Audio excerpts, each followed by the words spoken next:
We're going to talk about Megilat Esther Perek Tet Pasuk Yud Aleph, and the numbers come in as to how many people got killed in this battle of people trying to kill Bnei Israel, defending themselves. Bayomahu, on that day, on the 13th of Adar, Ba Mispar Harugim B'Shushan Habira Lifnei HaMelech. The accounting of how many people got killed in Shushan Habira came before the king. Bayomer HaMelech LeEsther HaMalkah. The king tells Esther, Shushan Habira, in Shushan, the capital, Hargu HaYehudim ve'abed 500 ish. The Jews killed and got rid of, as we spoke about, 500 men. Ve'et aseret bnei Haman bishar medinot HaMelech. So, ve'et aseret bnei Haman, and the 10 children of Haman. So it's 510 total.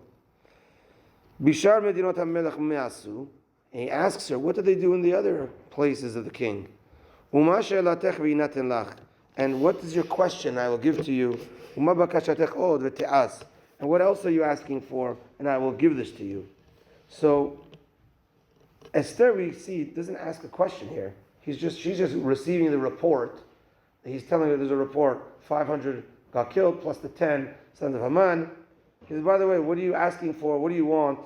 What does this mean? What are you asking for? What do you want?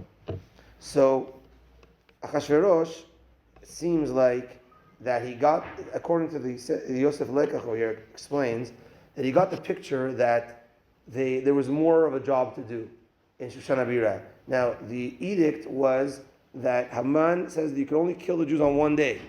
It was a one free day. After that, rules are back in place. And Bnei Israel had the ability to defend themselves for one day. So Achashverosh gets the sense that maybe one day is not enough. Also because Achashverosh, live in Shushan, and the people might feel inhibited to fight back against the people, the enemies of Amalek, because, we're in the capital. So Achashverosh gets this sense, and he says, is there anything else? Is one day enough? Is there anything else that I need to do? But Tomer Esther, and Esther says, Im al HaMelech tov, it's good for you, the king, Yinaten gam machar laYehudim asher b'Shushan. Please give another day to the Jews in Shushan. La'asot kedat hayom, to make tomorrow like today, that they're allowed to defend themselves against the enemies. Ve'etaseret b'nei Haman yitlu ala etz. And the 10 children of Haman, please let us hang them on a tree. Meaning they're already killed, but let us hang them.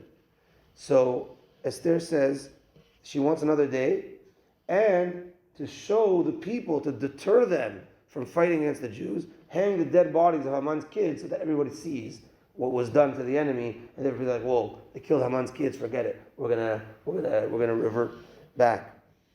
Also, says the Gaon of Vilna, that the people might have said that maybe the Jews went against the law, because the first edict came out that the Goyim are allowed to kill the Jews on that day, and then the second paper came out and said, "Oh, by the way, the Jews could defend themselves." So now, what are they seeing? The Jews didn't die, but they saw that they defended themselves with Hashem's help. They killed out 500 of Amalekim in Shushan. People might feel maybe the Jews went against the law, maybe they weren't supposed to do this, etc. Now, when Esther gets an extra day, they know for sure the king gave that extra day, and therefore there's going to be no questions on the Jews. One of our listeners, and maybe you'll listen to this as well, you know who you are, mentioned to me that there's a mamloez that says, here it says, Yitlu al ha'etz, hung on the tree. What's the tree? And the mamloez says, where did Haman get a 50 amot tree? 50 amot, we're talking about 75 feet high tree. Where did he get that from? So the mamloez says, he took it from the main post from the Tevat Noach. Now, the connection between Tevat Noach and the story, I still haven't discovered yet. I'm just quoting what this person told me, so I don't know the connection. But maybe when we drink a little bit on Purim, we'll get to that answer. But that's what he said. That's ha'etz, the tree. Okay, let's finish this point up. Vayomer HaMelech le'asot ken. The king tells Esther, Yalla, go ahead. Vatinaten dat b'Shushan. They gave the ruling in Shushan that they could fight for the next day, and they hung the 10 children of Haman. The Jews gathered also on the 14th of Adar. And they killed in Shushan an additional 300 men. And their money and their property, the Jews did not take. To show, it wasn't about that. We're not here to get your money, whatever. It's a principle. You're trying to fight us, trying to get rid of Israel, we're fighting back, and that's it. And we're not coming to take your land or anything like that. Ushara Yehudim, Asher b'midinot hamelech, and the other Jews that were in the other countries of the king, not in Shushan. Nikalu ve'amod al nafsham. They got together and they stood for their souls. And they stood, and the Gaon of Vilna says, be'achdut gamur, in a full achdut. Ve'noach me'oivehem, to have a break from their enemies. Ve'harog be'sonehem, and they killed those that hated them. And we mentioned the other day that oyev is someone that comes and wants to really try to kill us. A soneh is someone that has it in their heart. They hate us, but they're not good at the point of wanting to hurt us. They just hate us inside. But we were able, at that time, this fight, even the Sonim came out, and we even killed the Sonim. And in the 127 countries, the amount was Chamisha Veshivim Aleph. 75,000 of our enemies were killed in that day. Outside of Shushan, it was only one day of fighting. Ubabiza lo shalchut yadam. And again, the property and their money, the Jews did not take. So the question is here, we saw earlier that there was a pachad from the enemies against us. It seems like that pachad, if there was no pachad, there would have been maybe many, many more goyim that came to fight us.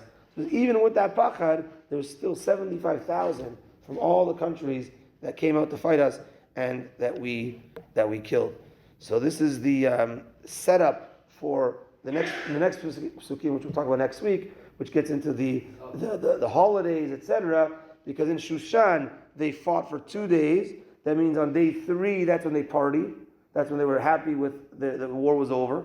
Outside of Shushan, they fought for only 1 day. That's the next day. So that's why the 13th was the Gezerah of Haman. That's when the war was. On that day to kill the Jews, we defended ourselves. The next day, outside of Shushan, they partied. They were happy that the war was over. Shushan, it was 2 days of fighting, and day 3, that's why the Purim, Shushan Purim, that's Purim in Yerushalayim, walled cities, is the following day. We'll talk about that next week. Baruch Adonai le'olam, amen ve'amen. Rabbi Chananya ben Akashya אומר, רצה הקדוש ברוך הוא לזכות את צלפיך חיבה להם תורם שנאמר על חפץ למען צדקו הגדיל תורה וידיר